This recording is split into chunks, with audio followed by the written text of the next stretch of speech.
നിയമസഭാ തെരഞ്ഞെടുപ്പിൽ കെ ശൈലജ പേരാവൂരിൽ മത്സരിക്കും. VK സനോജ് മട്ടന്നൂരിൽ, തളിപ്പറമ്പിൽ MV ഗോവിന്ദന്റെ ഭാര്യ PK ശ്യാമള. സ്ഥാനാർത്ഥി പട്ടിക കണ്ണൂർ ജില്ലാ സെക്രട്ടേറിയറ്റ് അംഗീകരിച്ചു. എലത്തൂരിലെ AK ശശീന്ദ്രന്റെ സ്ഥാനാർത്ഥിത്വത്തെ ചൊല്ലി NCPയിൽ തർക്കം രൂക്ഷം.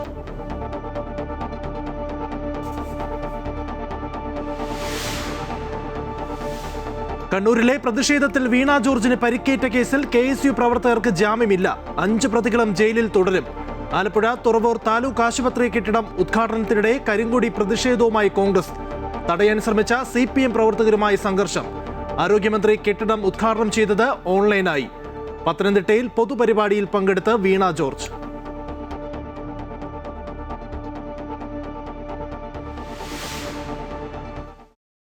തിരുവനന്തപുരം നഗരൂരിൽ സ്വകാര്യ വ്യക്തി പാട്ടത്തിനെടുത്ത് കൃഷി നടത്തുന്ന പുരയിടത്തിൽ അച്ഛനും മകനും മരിച്ച നിലയിൽ.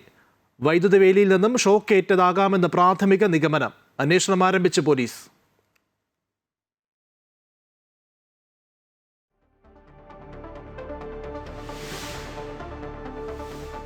US ഇസ്രായേൽ ആക്രമണത്തിൽ ഇറാനിലെ നദാൻസ് ആണവ നിലയത്തിന് കേടുപാട് പറ്റിയതായി സ്ഥിരീകരിച്ച് അന്താരാഷ്ട്ര ആണവോർജ്ജ ഏജൻസി. ആണവ വികിരണത്തിന് സാധ്യതയില്ല എന്നും IAEA. ടെഹ്റാനിലെ ഇന്ത്യൻ വിദ്യാർത്ഥികളെ സുരക്ഷിത സ്ഥാനങ്ങളിലേക്ക് മാറ്റിയതായി എംബസി.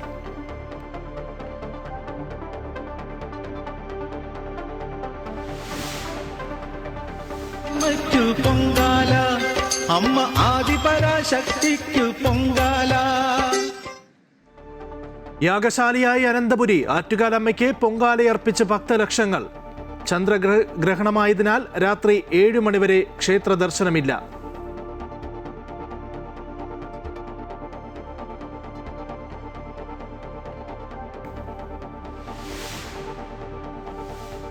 മുൻ കേന്ദ്രമന്ത്രിയും കോൺഗ്രസ് നേതാവുമായ KP ഉണ്ണികൃഷ്ണൻ അന്തരിച്ചു. സംസ്കാരം നാളെ.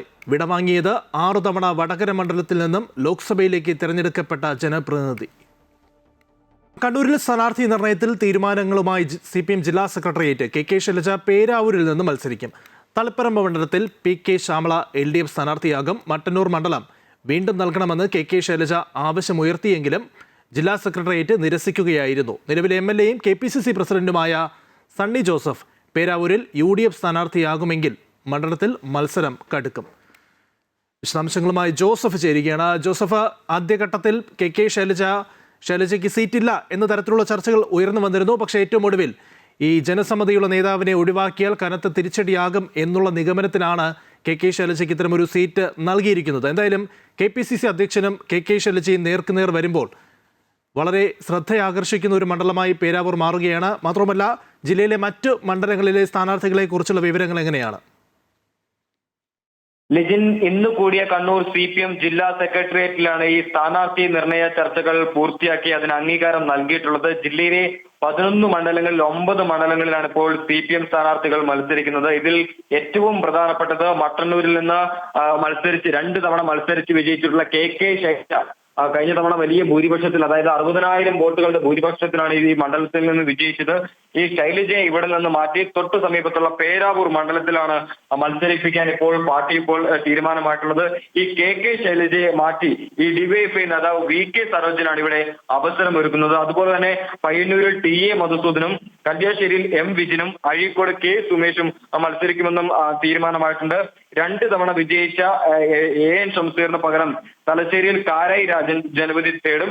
തളിപ്പറമ്പ് മണ്ഡലത്തിൽ മുൻ മാധ്യമ പ്രവർത്തകനായിട്ടുള്ള MV നികേഷ് കുമാറിന്റെ പേര് ഉയർന്നു വന്നെങ്കിലും പ്രാദേശിക എതിർപ്പുകളെ തുടർന്ന് ഇവിടെ MV ഗോവിന്ദൻ മാസ്റ്ററുടെ ഭാര്യയും ജില്ലാ സെക്രട്ടേറിയറ്റ് അംഗവുമായിട്ടുള്ള PK ശ്യാമളയുടെ പേരിലേക്ക് അവസാനം CPM ജില്ലാ നേതൃത്വം എത്തിച്ചേരുകയായിരുന്നു. എന്തായാലും 2 തവണ മത്സരിച്ചിട്ടുള്ളവർക്ക് ഇത്തവണ മൂന്നാമതൊരു അവസരം കൂടി നൽകുന്നില്ല. പക്ഷേ മുഖ്യമന്ത്രിക്ക് പിണറായി വിജയന് മാത്രം വീണ്ടും ഒരു അവസരം കൂടി നൽകുകയാണ്. ധർമ്മടം മണ്ഡലത്തിൽ ഒരു മൂന്നാമതൊരു ഊഴം കൂടി പിണറായി വിജയൻ നൽകുകയാണ്. എന്തായാലും ഈ ലിജിൻ സൂചിപ്പിച്ചതുപോലെ തന്നെ ഇപ്പോൾ ഏറ്റവും കൂടുതൽ ഉറ്റുനോക്കുന്ന ഒരു മണ്ഡലമായി പേരാവൂർ മണ്ഡലം മാറിയിരിക്കുകയാണ്. അവിടെ KPCC പ്രസിഡന്റ് സണ്ണി ജോസഫ് ആയിരിക്കും ഒരു പക്ഷേ കോൺഗ്രസിന്റെ സ്ഥാനാർത്ഥിയെങ്കിൽ ഇവിടെ മത്സരം കടുക്കുമെന്ന് തന്നെയാണ്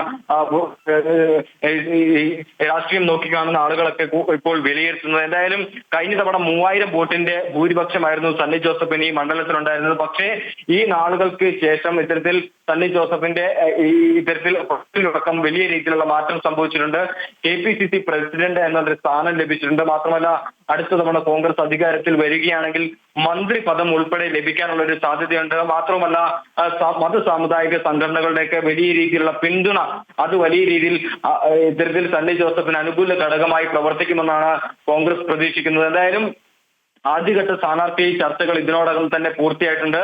9 മണ്ഡലങ്ങളിലാണ് ഇത് നിലവിലെ CPM സ്ഥാനാർത്ഥികളെ തീരുമാനമായിട്ടുള്ളത്. കണ്ണൂർ മണ്ഡലം കോൺഗ്രസ് എസിന് നൽകിയിരിക്കുന്ന മണ്ഡലമാണ്. ഇവിടെ കടന്നപ്പള്ളി രാമചന്ദ്രൻ വീണ്ടും മത്സരിക്കുമോ എന്നുള്ള കാര്യത്തിൽ ഇതുവരെയും തീരുമാനമായിട്ടില്ല. അതുപോലെ തന്നെ കോൺഗ്രസിന് മൃഗീയ ആധിപത്യമുള്ള കോൺഗ്രസ് കാലാകാലങ്ങളായി ജയിക്കുന്ന ഇരിക്കൂർ മണ്ഡലത്തിൽ ഇപ്പോൾ കേരള കോൺഗ്രസ് മാണി വിഭാഗത്തിനാണ് നൽകിയിരിക്കുന്നത്. അങ്ങനെയെങ്കിൽ ഈ സീറ്റിലും സ്ഥാനാർത്ഥി ചർച്ചകൾ ആരംഭിക്കേണ്ടതുണ്ട്. ഏതായാലും ബാക്കി CPM ഭരിക്കുന്ന എല്ലാ ഇടങ്ങളിലും സ്ഥാനാർത്ഥി നിർണയ ചർച്ചകൾ ഇതിനോടകം തന്നെ പൂർത്തിയായിട്ടുണ്ട്. ഏതായാലും ഏറ്റവും കൂടുതൽ ഉറ്റുനോക്കുന്ന ഒരു മണ്ഡലമായി പേരാവൂർ മണ്ഡലം മാറിയിരിക്കുന്ന ഒരു കാഴ്ചയാണ് ഇപ്പോൾ കാണാൻ സാധിക്കുന്നത്. എന്തായാലും KK ശൈലജയ്ക്ക് 2 തവണ കൂടുതൽ മൂന്നാമതൊരു തവണ മട്ടന്നൂര് മത്സരിക്കാൻ അനുമതി നൽകില്ല എന്ന് CPM നേതൃത്വം ജില്ലാ സെക്രട്ടേറിയറ്റ് തുടർന്ന് സംസ്ഥാന സെക്രട്ടേറിയറ്റും നിലപാട് കടുപ്പിച്ചതിനെ തുടർന്നാണ് മറ്റൊരു മണ്ഡലത്തിലേക്ക് KK ശൈലജയ്ക്ക് അഭയം തേടേണ്ടി വന്നിട്ടുള്ളത്. പക്ഷേ KK ശൈലജയുടെ മന്ത്രി എന്ന നിലയിലുള്ള പ്രവർത്തനങ്ങൾ, അതുപോലെ തന്നെ മട്ടന്നൂർ മണ്ഡലത്തിൽ നടത്തിയ വികസന പ്രവർത്തനങ്ങൾ അത് വലിയ രീതിയിലുള്ള വോട്ടാകും, വലിയ രീതിയിലുള്ള ജനപിന്തുണയിലേക്ക് അത് കലാശിക്കുമെന്നുള്ളൊരു ആത്മവിശ്വാസമാണ് CPM നേതൃത്വം ഇപ്പോൾ പങ്കുവയ്ക്കുന്നത്. KK ശൈലജയും അത്തരത്തിലുള്ളൊരു ആത്മവിശ്വാസത്തിലാണ് ലിജിൻ. ശരി, എന്തായാലും കണ്ണൂരിൽ സ്ഥാനാർത്ഥി നിർണയത്തിൽ ഒരു തീരുമാനം എത്തിയിരിക്കുകയാണ്. ജില്ലാ സെക്രട്ടേറിയറ്റിൽ KK ശൈലജ പേരാവൂരിൽ നിന്നും മത്സരിക്കുമെന്നാണ് വ്യക്തമാക്കുന്നത്. ഒപ്പം തന്നെ KPCC അധ്യക്ഷൻ സണ്ണി ജോസഫ് അവിടെ വരികയാണെങ്കിൽ കേരളത്തിലെ ഏറ്റവും പ്രധാനപ്പെട്ട മത്സരം നടക്കുന്ന ഒരു മണ്ഡലമായി പേരാവൂർ മാറും എന്ന കാര്യത്തിൽ തർക്കമില്ല. ജോസഫാണ് വിവരങ്ങൾ നൽകിയത്. എലത്തൂർ നിയമസഭാ മണ്ഡലത്തെ ചൊല്ലി NCPയിൽ തർക്കം രൂക്ഷം. AK ശശീന്ദ്രനെ മത്സരിപ്പിക്കാതെ NCP ജില്ലാ പ്രസിഡന്റ് മുക്കം മുഹമ്മദിന്റെ പേര് സ്ഥാനാർത്ഥിയായി പരിഗണിക്കണമെന്ന് കാണിച്ച് ജില്ലാ കമ്മിറ്റി സംസ്ഥാന നേതൃത്വത്തെ സമീപിക്കും. അതേസമയം ജില്ലാ കമ്മിറ്റിയിലും ഇതേ ചൊല്ലി ഭിന്നത തുടരുകയാണ്. നിയമസഭാ തെരഞ്ഞെടുപ്പിൽ മന്ത്രി AK ശശീന്ദ്രൻ വീണ്ടും എലത്തൂരിൽ നിന്ന് മത്സരിക്കുമെന്ന സൂചനയുണ്ടായതോടെയാണ് NCPയിലെ തർക്കം മറനീക്കി പുറത്തു വന്നത്. ജില്ലാ പ്രസിഡന്റ് മുക്കം മുഹമ്മദ് വിഭാഗീയ പ്രവർത്തനം നടത്തുന്നുണ്ടെന്ന് ചൂണ്ടിക്കാട്ടി എലത്തൂർ ബ്ലോക്ക് കമ്മിറ്റിയാണ് സംസ്ഥാന നേതൃത്വത്തിന് ആദ്യം പരാതി നൽകിയത്. ഇതിൽ സംസ്ഥാന നേതൃത്വം വിശദീകരണം ആവശ്യപ്പെട്ടു. AK ശശീന്ദ്രനെ തേജോവധം ചെയ്യുന്ന പ്രസ്താവനകൾ നടത്തരുതെന്നും നോട്ടീസിൽ മുക്കം മുഹമ്മദിനോട് ആവശ്യപ്പെട്ടു. എന്നാൽ മുക്കം മുഹമ്മദ് ഇതിൽ വിശദീകരണം നൽകി. ഇതിനുശേഷം കോഴിക്കോട് ജില്ലാ കമ്മിറ്റി ചേർന്ന എലത്തൂർ മണ്ഡലത്തിൽ നിന്നും സ്ഥാനാർത്ഥിയായി മുക്കം മുഹമ്മദിന്റെ പേരാണ് സംസ്ഥാന നേതൃത്വത്തോട് നിർദ്ദേശിക്കുന്നത്. മറ്റൊരാളുടെ പേരും മുകളിലേക്ക് നിർദ്ദേശിച്ചിട്ടില്ല എന്നുള്ളതും ശ്രദ്ധേയമാണ്. ജില്ലാ എക്സിക്യൂട്ടീവ് യോഗം ഉണ്ടായിരുന്നു. 83 പേർ പങ്കെടുത്തൊരു യോഗമായിരുന്നു. അതിൽ 3 പേരൊഴികെ ബാക്കിയുള്ളവരൊക്കെ 3 പേരുടെ വിയോജിപ്പ് മാറ്റി നിർത്തിയാൽ ബാക്കിയുള്ള മുഴുവൻ പേരും പാർട്ടിയുടെ ജില്ലാ പ്രസിഡന്റ് മുക്കം മുഹമ്മദ് സ്ഥാനാർത്ഥിയാവണമെന്നുള്ള പ്രമേയം അംഗീകരിക്കുകയും അത് ഞങ്ങൾ സംസ്ഥാന കമ്മിറ്റിക്ക് പാർലമെന്ററി ബോർഡിന് അയച്ചു കൊടുക്കാൻ വേണ്ടി തയ്യാറെടുത്തുകൊണ്ടിരിക്കുകയാണ്. അതേസമയം ജില്ലാ കമ്മിറ്റിയിലും ഇതേ ചൊല്ലി അഭിപ്രായ വ്യത്യാസങ്ങളുണ്ട്.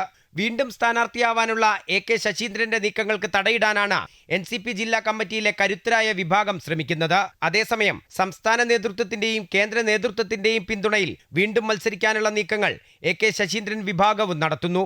ഇടതുപക്ഷത്തിന്റെ ഉറച്ച സീറ്റായ എലത്തൂർ NCPയിലെ ആഭ്യന്തര തർക്കം കാരണം എന്താകുമെന്ന ആകാംക്ഷ CPIM-നുമുണ്ട്.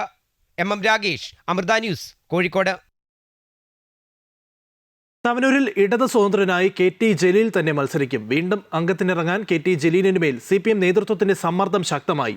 ജലീലിനോട് മത്സരിക്കാൻ CPM സംസ്ഥാന നേതൃത്വം ആവശ്യപ്പെട്ടു. ജലീൽ വന്നാൽ മണ്ഡലം നിലനിർത്താൻ കഴിയുമെന്നാണ് CPM കരുതുന്നത്. പാർട്ടി തീരുമാനം ജലീൽ അംഗീകരിക്കും.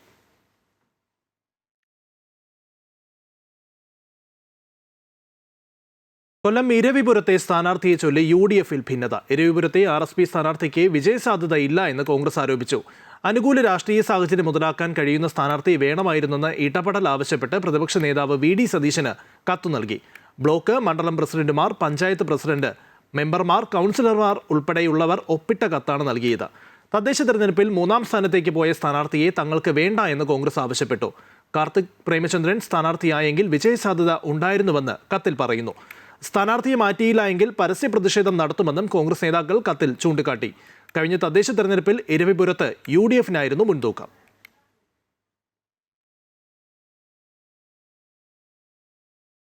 ആരോഗ്യമന്ത്രി വീണ ജോർജിനെ ആക്രമിച്ച കേസിൽ KSU പ്രവർത്തകർ നൽകിയ ജാമ്യാപേക്ഷ കോടതി തള്ളി. പ്രതികളെ കസ്റ്റഡിയിൽ വേണമെന്ന പ്രോസിക്യൂഷന്റെ ആവശ്യത്തിൽ തീരുമാനമെടുത്തില്ല. പകരം വ്യാഴാഴ്ച പ്രതികളെ കോടതിയിൽ ഹാജരാക്കാൻ നിർദ്ദേശം നൽകി. കണ്ണൂർ റെയിൽവേ സ്റ്റേഷനിൽ മന്ത്രിയെ ആക്രമിച്ചെന്ന് പറയുന്ന ആയുധം കണ്ടെത്തണമെന്നും കൂടുതൽ പേർ സംഭവത്തിൽ ഉൾപ്പെട്ടിട്ടുണ്ട് എന്നുമാണ് പ്രോസിക്യൂഷന്റെ വാദം. കൃത്യത്തിൽ കൂടുതൽ പേർ ഉൾപ്പെട്ടതായും വാഹനം ഉൾപ്പെടെ കസ്റ്റഡിയിൽ എടുക്കേണ്ടതുണ്ട് എന്നും പ്രോസിക്യൂഷൻ കോടതിയെ ബോധിപ്പിച്ചു. പ്രതികളെ 2 ദിവസം കസ്റ്റഡിയിൽ വേണമെന്ന ആവശ്യത്തിൽ കോടതി തീരുമാനമെടുത്തില്ല. അതേസമയം KSU പ്രവർത്തകരെ പോലീസും സർക്കാരും വേട്ടയാടുകയാണെന്നും പ്രവർത്തകരെ പരമാവധി ജയിലിൽ കിടത്തുകയാണ് ലക്ഷ്യമെന്നും KSU സംസ്ഥാന വൈസ് പ്രസിഡന്റ് മുഹമ്മദ് ഷമാസ് പറഞ്ഞു. ആരോഗ്യമന്ത്രിക്കെതിരെ സമരം കടുപ്പിക്കുമെന്നും പുറത്തിറങ്ങാൻ അനുവദിക്കില്ല എന്നും ഷമാസ് പറഞ്ഞു. ഈ പ്രതിഷേധത്തിന്റെ പേരിൽ മന്ത്രിയെ ആക്രമിച്ചു എന്നൊരു തിരക്കഥയുണ്ടാക്കി പരമാവധി ദിവസം KSU നേതാക്കളെ ജയിലിൽ കിടത്തുക എന്ന ആസൂത്രിതമായ നീക്കത്തിന്റെ ഫലമായിട്ടാണ് ഇപ്പോൾ ഈ ജാമ്യാപേക്ഷ തള്ളുന്നൊരു സാഹചര്യവും കസ്റ്റഡിയിൽ ഉൾപ്പെടെ പ്രതികളെ ആവശ്യപ്പെടുന്ന സാഹചര്യത്തിലേക്കും കാര്യങ്ങൾ നീങ്ങി. KSU പ്രവർത്തകർക്കെതിരെ ആരോഗ്യമന്ത്രിയും ഗൺമാനും വ്യാജ പരാതിയാണ് നൽകിയതെന്നും ഇതിൽ കേസെടുക്കണമെന്ന് ആവശ്യപ്പെട്ട് കോൺഗ്രസ് നേതാവ് TO മോഹനൻ നൽകിയ ഹർജി കോടതി പരിഗണിച്ചു. കേസിൽ പരാതിക്കാരനായ മുൻ മേയറുടെ മൊഴിയും കോടതി രേഖപ്പെടുത്തി. മറ്റ് സാക്ഷികളുടെ മൊഴി രേഖപ്പെടുത്തുന്നതിന് വേണ്ടി കേസ് നാളെ വീണ്ടും പരിഗണിക്കും. കണ്ണൂർ ജുഡീഷ്യൽ 1ാം ക്ലാസ് മജിസ്ട്രേറ്റ് കോടതിയാണ് ജാമ്യാപേക്ഷ പരിഗണിച്ചത്. അമൃത ന്യൂസ്, കണ്ണൂർ.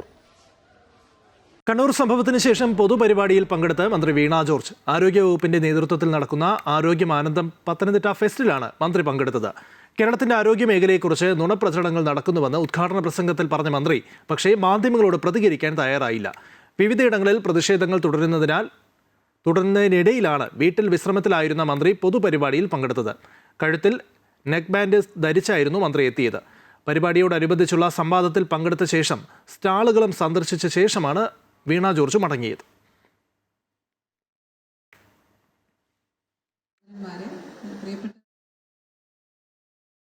ആലപ്പുഴ തുറവൂർ താലൂക്ക് ആശുപത്രി കെട്ടിടം ഉദ്ഘാടന ചടങ്ങിനിടെ സംഘർഷാവസ്ഥ. കരിങ്കൊടി പ്രതിഷേധവുമായി കോൺഗ്രസ് പ്രവർത്തകർ ഉദ്ഘാടന വേദിയിലെത്തി.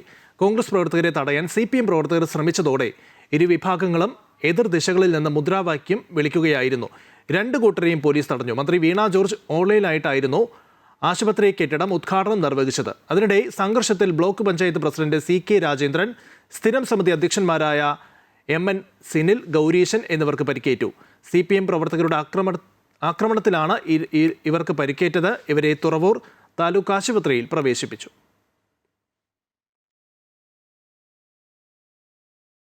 തിരുവനന്തപുരം നഗരൂരിൽ കമ്പിവേലിയിൽ നിന്നും ഷോക്കേറ്റ് അച്ഛനും മകനും മരിച്ചു. ചെങ്കിക്കുന്ന് സ്വദേശികളായ കൊച്ചുണ്ണി, മകൻ അഖിൽ എന്നിവരാണ് മരിച്ചത്. വീടിന് സമീപത്തെ മരച്ചീനി കൃഷിയിടത്തിന് ചുറ്റും സ്ഥാപിച്ച കമ്പിവേലിയിൽ നിന്നുമാണ് ഷോക്കേറ്റത്. നഗരൂർ ബ്ലോക്ക് ഓഫീസിന് സമീപത്തെ പുരയിടത്തിലാണ് സംഭവത്തിൽ സ്ഥല ഉടമ നാരായണൻ പോറ്റിക്കെതിരെ പോലീസ് കേസെടുത്തു. വേണുഗോപാലൻ പോറ്റി എന്നയാളുടെ ഉടമസ്ഥതയിലുള്ള കെട്ടിടത്തിൽ നിന്നുമാണ് വേലിയിലേക്ക് വൈദ്യുതി എത്തിയിരുന്നത്. സ്ഥലത്ത് കൃഷി ചെയ്ത ഗോപാലൻ, വേലി കെട്ടാൻ സഹായിച്ചവർ എന്നിവരെയും പോലീസ് കേസിൽ പ്രതി ചേർക്കും.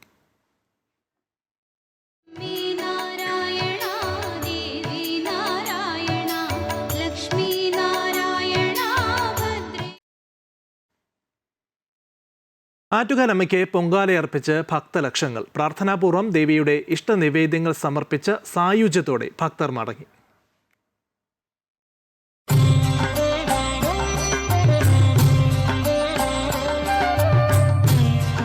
ലോകത്തിന്റെ നാനാഭാഗത്തു നിന്ന് പല ദിവസങ്ങളിലായി തലസ്ഥാനത്തേക്ക് എത്തിയവർ പുലർച്ചെ മുതൽ പ്രാർത്ഥനയോടെ കാത്തിരിക്കുകയായിരുന്നു. രാവിലെ 9:15 ശുദ്ധ പുണ്യാഹത്തോടെ ചടങ്ങുകൾ ആരംഭിച്ചു. 9:45 തന്ത്രി പരമേശ്വരൻ വാസുദേവൻ പട്ടിത്തിരിപ്പാടിന്റെ സാന്നിധ്യത്തിൽ മേൽശാന്തി അനീഷ് നമ്പൂതിരി ശ്രീകോവിലിൽ നിന്നുള്ള ദീപം ക്ഷേത്ര തിടപ്പള്ളിയിലെ പൊങ്കാല അടുപ്പിലേക്ക് പകർന്നു. ഇതേ ദീപം മേൽശാന്തി വലിയ തിടപ്പള്ളിയുടെ ഭണ്ഡാര അടുപ്പിലും കത്തിച്ചു.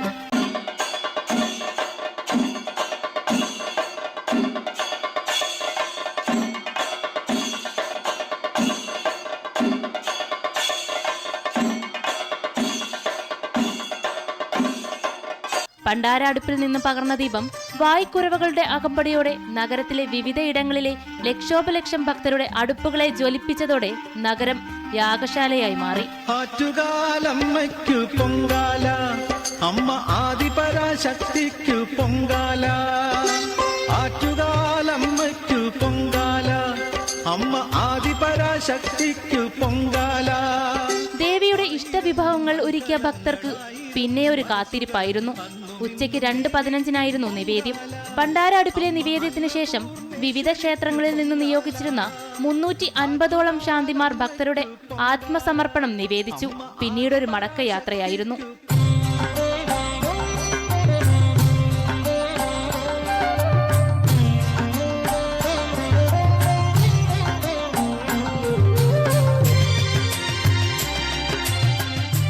അമൃത ന്യൂസ്, തിരുവനന്തപുരം. ആറ്റുകാൽ പൊങ്കാലയ്ക്ക് സമാപനമായതോടെ നഗരസഭാ ശുചീകരണവും പുരോഗമിക്കുകയാണ്. 3000-ലധികം തൊഴിലാളികളെയാണ് ശുചീകരണ ജോലികൾക്കായി നിയോഗിച്ചിരിക്കുന്നത്. രജിത് കുമാറിന്റെ റിപ്പോർട്ടിലേക്ക്. ആറ്റുകാൽ പൊങ്കാലയുടെ തിരക്ക് കഴിഞ്ഞ് ഇനിയിപ്പോൾ ഒരു ക്ലീനിങ്ങിൻ്റെ ഒരു വലിയ കടമ്പയാണ് ഇനി കടക്കാനുള്ളത്. അതിനുള്ള എല്ലാ തയ്യാറെടുപ്പുകളും നഗരസഭ നേരത്തെ തന്നെ നടത്തിയിട്ടുണ്ട്. അത് ആരംഭിച്ചും കഴിഞ്ഞിട്ടുണ്ട്. പൊങ്കാല തളിക്കൽ കഴിഞ്ഞതിന് ശേഷം മുതൽ തന്നെ പെട്ടെന്ന് തന്നെ ക്ലീനിങ് പരിപാടികളും ആരംഭിച്ചു കഴിഞ്ഞു. ഇപ്പോൾ നമ്മോടൊപ്പം ചേരുന്നത് ഡെപ്യൂട്ടി മേയറാണ് ആശാനാഥ്. നമസ്കാരം. എല്ലാ ഒരുക്കങ്ങളും പൊങ്കാലയ്ക്ക് മുമ്പ് തന്നെ പലതവണ ഒരുക്കങ്ങൾ വിലയിരുത്തിയിരുന്നു. അതിനുശേഷം ഇപ്പോൾ ക്ലീനിങ് ആണ് ഏറ്റവും വലിയൊരു വെല്ലുവിളി പൊങ്കാലയ്ക്ക് ശേഷം വരുന്നത്. അതിനുള്ള എത്രത്തോളം ഒരുക്കങ്ങളാണ്, എങ്ങനെയാണ് അതിൻ്റെ ഒരു സജ്ജീകരണങ്ങൾ? നേരത്തെ സൂചിപ്പിച്ച പോലെ ഇപ്പോൾ നമ്മുടെ പൊങ്കാല നിവേദിച്ച് കഴിഞ്ഞ ഉടൻ തന്നെ നമ്മുടെ ഇപ്പോൾ ഞാൻ നഗരസഭ ഭാഗത്താണ് ഇപ്പോൾ നിൽക്കുന്നത്. നഗരസഭ പരിസരത്ത് പൊങ്കാല നിവേദിച്ച് കഴിഞ്ഞ ഉടൻ തന്നെ ക്ലീനിങ് ആരംഭിച്ചു. കല്ലെടുത്ത് മാറ്റിയിട്ട് ബാക്കി ക്ലീനിങ് പ്രൊസീജിയർ നടന്നുകൊണ്ടിരിക്കുകയാണ്. ഏകദേശം ഒരു 3-4 മണിക്കൂറിനുള്ളിൽ തന്നെ നമ്മളൊരു 70% തന്നെ കഴിയും. ഇന്ന് രാത്രിക്കുള്ളിൽ തന്നെ ഫുൾ തിരുവനന്തപുരം നഗരസഭയുടെ ഭാഗത്ത് ഏകദേശം 58ഓളം വാർഡുകളിലാണ് പൊങ്കാലകൾ ഉള്ളത്. അപ്പോൾ ഇത്രയും വാർഡുകളിൽ ഇന്ന് രാത്രിക്കുള്ളിൽ തന്നെ നമ്മൾ ക്ലീൻ ചെയ്ത് കഴിഞ്ഞിരിക്കും. അതിനുള്ള സജ്ജീകരണങ്ങളൊക്കെ തന്നെ വിവിധ സർക്കിളിലുള്ള HIമാരുടെ നേതൃത്വത്തിൽ നടന്നുകൊണ്ടിരിക്കുകയാണ്. ഇപ്പോൾ എത്രത്തോളം ജീവനക്കാരാണ്, അധിക ജീവനക്കാരെ വേണ്ടി വന്നു? എങ്ങനെയാണ് ഇതിൻ്റെ ക്ലീനിങ്ങിനുമായിട്ട്? ഒട്ടനവധി എല്ലാ സർക്കിൾ ഓഫീസുകളുടെയും ഹെൽത്ത് ഇൻസ്പെക്ടർമാർ, JHIമാർ, അതുപോലെ ശുചീകരണ തൊഴിലാളികളും ഒക്കെ തന്നെ എല്ലാവരും ഇതിനകത്ത് ഇറങ്ങിയിട്ടുണ്ട്. അതുപോലെ തന്നെ നിരവധി സന്നദ്ധ സംഘടനകളൊക്കെ തന്നെ താല്പര്യപ്പെട്ട് ഇങ്ങോട്ട് വന്നിട്ട് ചെയ്യുന്നവരും ഒക്കെ തന്നെയുണ്ട്.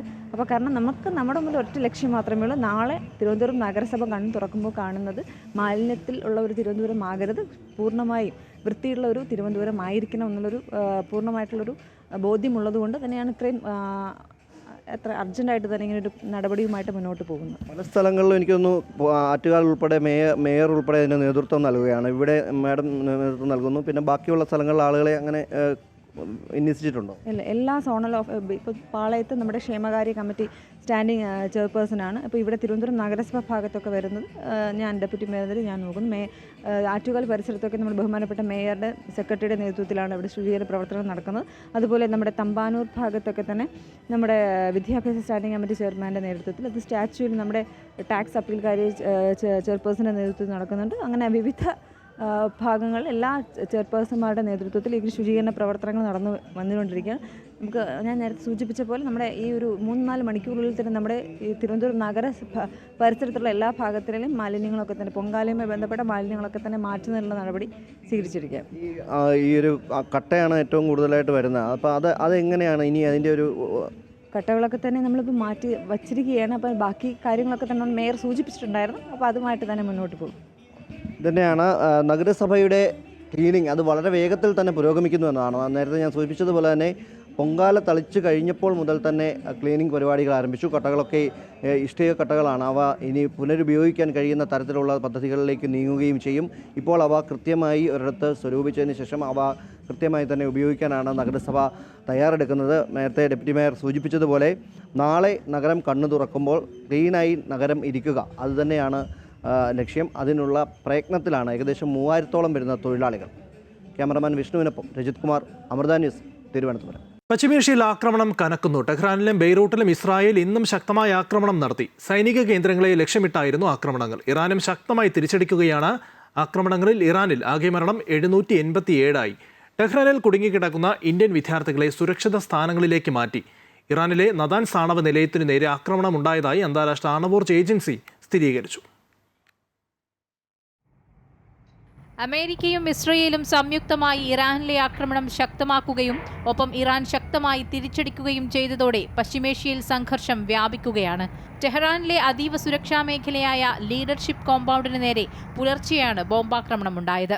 ഇറാൻ പ്രസിഡന്റിന്റെ ഓഫീസും സുപ്രീം നാഷണൽ സെക്യൂരിറ്റി കൗൺസിൽ ആസ്ഥാനവും ആക്രമണത്തിൽ തകർന്നു. ഇറാന്റെ കമാൻഡ് ആൻഡ് കൺട്രോൾ സംവിധാനങ്ങളെ തകർക്കുന്നതിന്റെ ഭാഗമായാണ് ഈ ആക്രമണമെന്ന് ഇസ്രയേൽ പ്രതിരോധ സേന അറിയിച്ചു. ടെഹ്റാനിലെ ഏതാണ്ട് എല്ലാ ഭാഗങ്ങളിലും ബോംബാക്രമണം നടന്നതായാണ് റിപ്പോർട്ട്. ഇറാനിലെ ഔദ്യോഗിക വാർത്താവിതരണ സംവിധാനത്തിന് നേരെയും ശക്തമായ ആക്രമണമുണ്ടായി. ഇറാനിലെ കെർമൻ പ്രവിശ്യയിലുണ്ടായ ആക്രമണത്തിൽ 13 സൈനികർ കൊല്ലപ്പെട്ടതായി ഇറാൻ അറിയിച്ചു. ലെബനന് നേരെ ഇസ്രയേൽ വ്യോമാക്രമണം ശക്തമാക്കുന്നതിനൊപ്പം തെക്കൻ ലെബനനിൽ പുതിയ കരയുദ്ധത്തിനും തുടക്കം കുറിച്ചു. ഇറാൻ റെഡ് ക്രസന്റ് സൊസൈറ്റി പുറത്തുവിട്ട ഏറ്റവും പുതിയ കണക്കുകൾ പ്രകാരം രാജ്യം കനത്ത നാശനഷ്ടങ്ങളാണ് നേരിടുന്നത്. ചുരുങ്ങിയത് 153 നഗരങ്ങളെ ആക്രമണങ്ങൾ നേരിട്ട് ബാധിച്ചു. ഇറാനിലെ നതാൻസ് ആണവ നിലയത്തിന് നേരെയുണ്ടായ ആക്രമണത്തിൽ പ്രവേശന കവാടത്തിലെ കെട്ടിടങ്ങൾക്ക് കേടുപാടുകൾ സംഭവിച്ചതായി അന്താരാഷ്ട്ര ആണവോർജ്ജ ഏജൻസി അറിയിച്ചു. ഏറ്റവും പുതിയ ഉപഗ്രഹ ചിത്രങ്ങൾ വിശകലനം ചെയ്ത ശേഷമാണ് ഏജൻസി ഇക്കാര്യം വ്യക്തമാക്കിയത്. അതേസമയം നിലവിലെ സാഹചര്യത്തിൽ ആണവ വികിരണങ്ങൾ ഉണ്ടാകാൻ സാധ്യതയില്ലെന്നും അധികൃതർ അറിയിച്ചു. ദീർഘദൂര മിസൈലുകൾ ഉപയോഗിച്ച് ഇറാന്റെ ആക്രമണവും തുടരുകയാണ്. US ഇസ്രയേൽ ആക്രമണത്തിൽ കൊല്ലപ്പെട്ട 165 കുട്ടികൾക്ക് ഇറാനിൽ കൂട്ടസംസ്കാരം നടത്തി. വികാരനിർഭരമായ കാഴ്ചകളാണ് സംസ്കാരത്തിനിടെ അരങ്ങേറിയത്.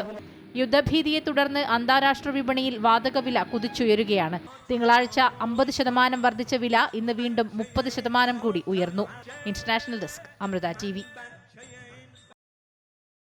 ഇറാൻ സംഘർഷത്തിൽ വിദേശ കപ്പലുകളിലെ 3 ഇന്ത്യൻ നാവികർ കൊല്ലപ്പെട്ടതായി സ്ഥിരീകരിച്ച ഇന്ത്യ ഒരു ഇന്ത്യക്കാരനെ പരിക്കേൽക്കുകയും ചെയ്തു. DG ഷിപ്പിംഗ് ആണ് ഇക്കാര്യം സ്ഥിരീകരിച്ചത്. ഇന്ത്യൻ കപ്പലുകൾ ആക്രമണത്തിന് ഇരയായിട്ടില്ല എന്ന് DG ഷിപ്പിംഗ് വ്യക്തമാക്കി. കപ്പലുകൾക്കും നാവികർക്കുമായി കൺട്രോൾ റൂം തുറന്നിട്ടുണ്ട്. അതിനിടെ ടെഹ്റാനിലെ ഇന്ത്യൻ വിദ്യാർത്ഥികളെ സുരക്ഷിത സ്ഥാനങ്ങളിലേക്ക് മാറ്റിയതായി എംബസി അധികൃതർ അറിയിച്ചു.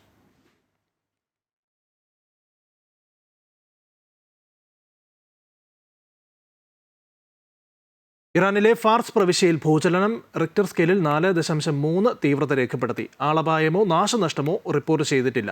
ഇന്തോനേഷ്യയിലെ സുമാത്ര ദ്വീപിലും റിക്ടർ സ്കെയിലിൽ 6.1 തീവ്രത രേഖപ്പെടുത്തിയ ശക്തമായ ഭൂകമ്പം അനുഭവപ്പെട്ടു.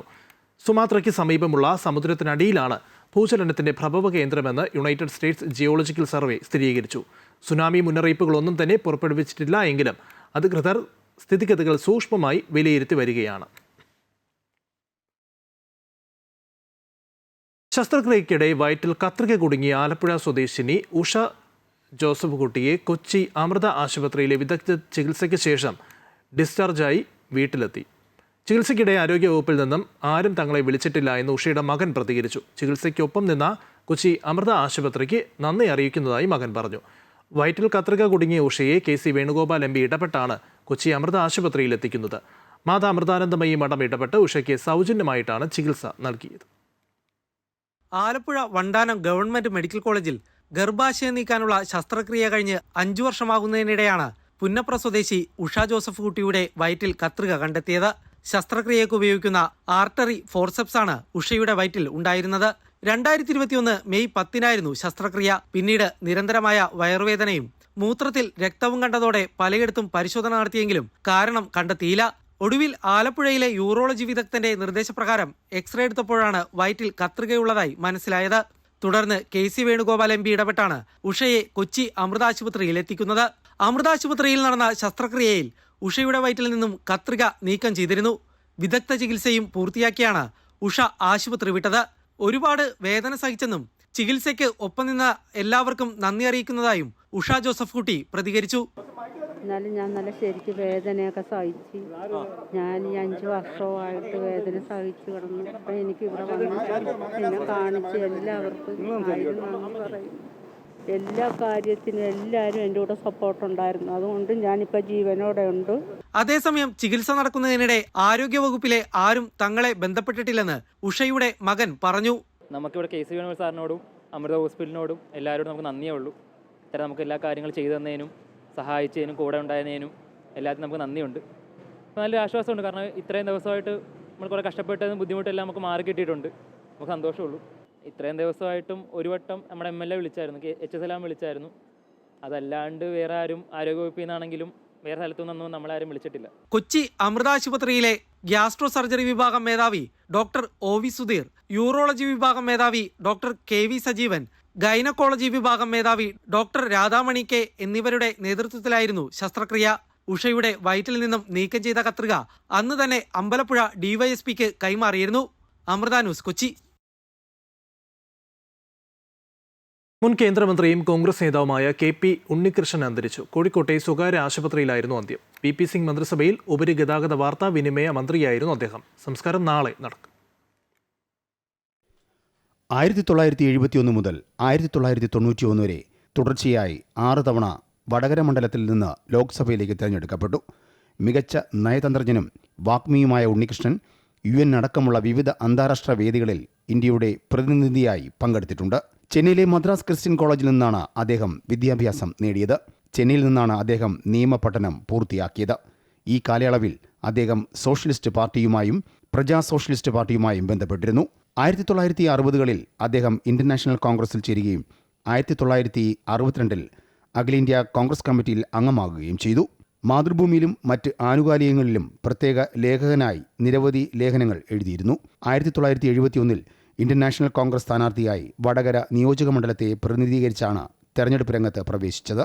1980 ഇന്ത്യൻ നാഷണൽ കോൺഗ്രസ് യുവിലേക്കും പിന്നീട് 1984 ഇന്ത്യൻ കോൺഗ്രസ് സോഷ്യലിസ്റ്റിലേക്കും മാറിയെങ്കിലും അടുത്ത 5 ലോക്സഭാ തെരഞ്ഞെടുപ്പുകളിൽ അദ്ദേഹം പരാജയപ്പെടാതെ തുടർന്നു. 1981-84 കാലയളവിൽ പാർലമെന്റിൽ കോൺഗ്രസ് സെക്കുലർ നേതാവായിരുന്നു.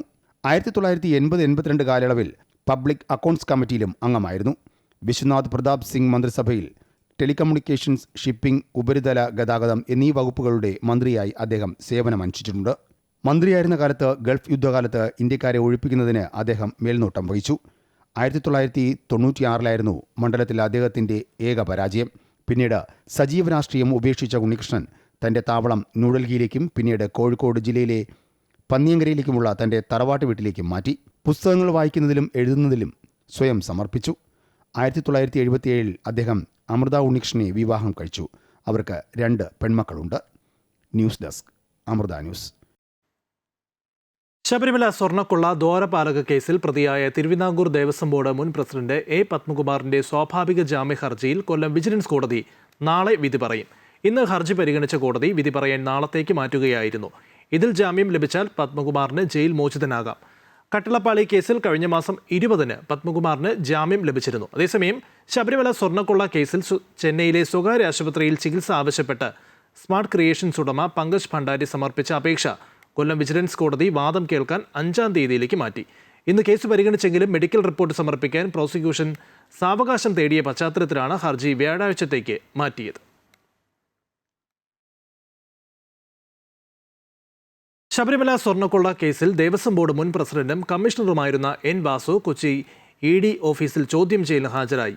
ജാമ്യം ലഭിച്ച് പുറത്തിറങ്ങിയ തന്ത്രി കണ്ഠരർ രാജീവർക്കും N. വാസുവിനും മാർച്ച് ആദ്യവാരം ഹാജരാകാൻ ആവശ്യപ്പെട്ട എൻഫോഴ്സ്മെന്റ് ഡയറക്ടറേറ്റിന്റെ സമൻസ് നൽകിയിരുന്നു. സ്വർണ്ണക്കൊള്ള കേസിൽ SITയുടെ പ്രതിപട്ടികയിലുള്ള മുഴുവൻ ആളുകളെയും ED ചോദ്യം ചെയ്യാൻ വിളിപ്പിക്കുന്നുണ്ട്.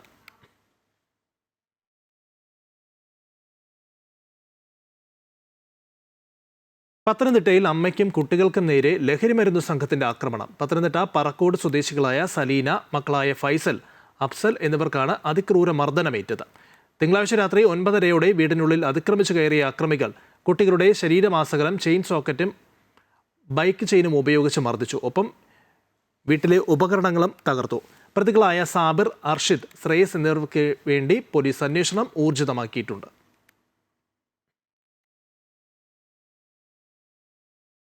ലോകമറിയുന്ന വർണ്ണങ്ങളുടെ ഉത്സവമാണ് ഹോളി. ഹോളി ഇത്തവണ 2 ദിനങ്ങളിലായാണ് ആഘോഷിക്കുന്നത്. കോഴിക്കോട് തളി, ബൈരാഗി മഠം എന്നിവിടങ്ങളിൽ നടന്ന ഹോളി ആഘോഷങ്ങൾ ഉത്തരേന്ത്യൻ സംസ്കാരത്തെ ഓർമ്മപ്പെടുത്തുന്നതായിരുന്നു. കോഴിക്കോട്ടെ ഹോളി ആഘോഷങ്ങൾ കാണാം.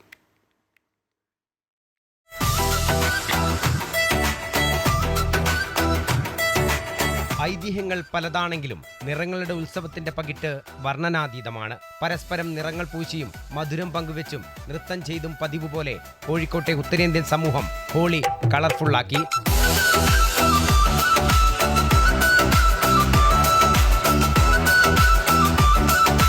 ഹിന്ദു സന്തോഷമാണെങ്കിലും ഒന്നിച്ചാഘോഷിക്കുകയെന്നതാണ് കോഴിക്കോടൻ ശൈലിയെന്ന് ഗുജറാത്തി മണ്ഡൽ പ്രതിനിധി ആർ ജയന്ത്കുമാർ പറഞ്ഞു. എല്ലാ ആഘോഷങ്ങളും എല്ലാവരും കൂടിയിട്ട് ഒന്നായിട്ട് ആഘോഷിക്കുന്ന ഒരു നഗരമാണ് കോഴിക്കോട്.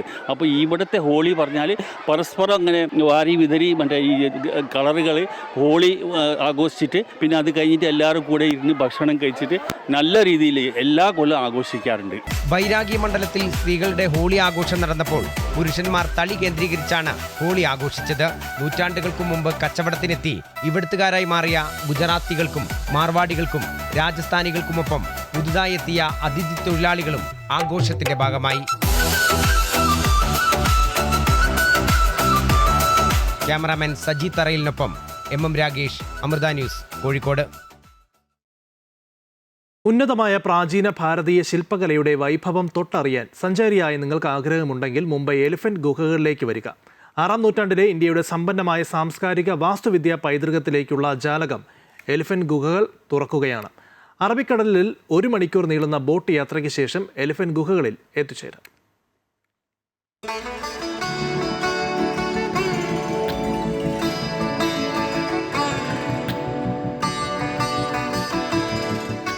ചരിത്രം, സംസ്കാരം, ആത്മീയത, പാരമ്പര്യം, അങ്ങനെ വിസ്മയിപ്പിക്കുന്ന അനുഭൂതികൾ പകരുന്ന ഇടമാണ് മുംബൈയിലെ എലിഫന്റ ഗുഹകൾ. ഗേറ്റ് വേ ഓഫ് ഇന്ത്യയിൽ നിന്ന് 10 കിലോമീറ്റർ അകലെ കടലിലാണ് എലിഫന്റ ഗുഹകൾ സ്ഥിതി ചെയ്യുന്നത്.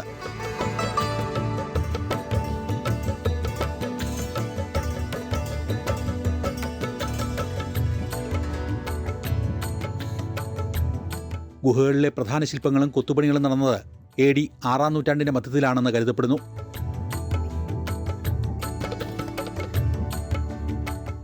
കാലച്ചൂരി രാജവംശത്തിലെ കൃഷ്ണരാജയുടെ കാലഘട്ടമായാണ് ഇത് കണക്കാക്കപ്പെടുന്നത്. പിന്നീട് വന്ന ചാലുക്യർ, രാഷ്ട്രകൂടർ, മൗര്യ, ശതവാഹന രാജവംശങ്ങളുടെയും പങ്കാളിത്തം പല കാലഘട്ടങ്ങളിലായി ഗുഹയിലെ സ്തൂപങ്ങളിൽ കാണാം. എലിഫന്റയിലെ ഏറ്റവും ഗംഭീരമായ ശില്പം അസാമാന്യ വലിപ്പമുള്ള ഒറ്റക്കൽ ത്രിമൂർത്തിയാണ്.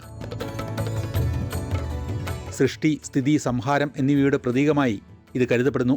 പരമശിവന്റെ വിവിധ രൂപത്തിലും ഭാവത്തിലുമുള്ള ശില്പങ്ങൾ ഇവിടെ കാണാനാവും. അർദ്ധനാരീശ്വര പ്രതിമ, കല്യാണസുന്ദര ശിവൻ, കൈലാസം ഉയർത്തുന്ന രാവണൻ, നടരാജൻ, കാർത്തികേയൻ എന്നീ ശില്പങ്ങളാണ് പ്രധാന ആകർഷണങ്ങൾ. 1530കളിൽ പോർച്ചുഗീസുകാരാണ് ഈ ദ്വീപിന് എലഫന്റ ദ്വീപ് എന്ന് പേരിട്ടത്. ദ്വീപിന്റെ പ്രവേശന കവാടത്തിനടുത്ത് ശിലയിൽ തീർത്ത ആനയുടെ ബൃഹത്തായ ശില്പം കണ്ടാണ് ആ പേരിട്ടത്. പോർച്ചുഗീസുകാർ ഈ ശില്പം സ്വന്തം നാട്ടിലേക്ക് കടത്താൻ ശ്രമിച്ചുവെങ്കിലും നടന്നില്ല. പിന്നീട് ബ്രിട്ടീഷുകാരും അത്തരമൊരു ശ്രമം നടത്തിയെങ്കിലും ഫലവത്തായില്ല. അതിനെ തുടർന്ന് ആ ശില്പത്തിന് കേടുപാടുകൾ സംഭവിച്ചു. പിന്നീട് ആ ആനയുടെ ശില്പം മുംബൈയിലെ മ്യൂസിയത്തിൽ സൂക്ഷിക്കുകയായിരുന്നു. 1987 യുനെസ്കോ ലോക പൈതൃക സ്ഥാനങ്ങളിലൊന്നായി ഉൾപ്പെടുത്തിയ എലിഫന്റ ഗുഹ ഭാരതത്തിന്റെ കലാപൈതൃകത്തിന്റെ കരുത്തുറ്റ അടയാളമാണ്. ഗേറ്റ് വേ ഓഫ് ഇന്ത്യയിൽ നിന്ന് ബോട്ടിൽ 1 മണിക്കൂർ സഞ്ചരിച്ചാൽ എലിഫന്റ ദ്വീപിൽ എത്തിച്ചേരാം. ബോട്ടിറങ്ങിയ ശേഷം ടോയ് ട്രെയിനിലോ നടന്നോ ഗുഹയുടെ കവാടത്തിലെത്താം. അവിടെ നിന്ന് അല്പം ആയാസകരമായ നിരവധി പടിക്കെട്ടുകൾ കയറി വേണം എലിഫന്റയിൽ എത്തിച്ചേരാൻ. അവിടെ എത്തിയാൽ അത്ഭുതപ്പെടാൻ ഒരുപാട് കാഴ്ചകളുണ്ട്.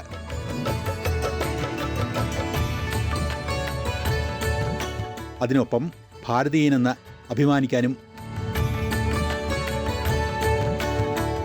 അമൃത ന്യൂസ്, മുംബൈ.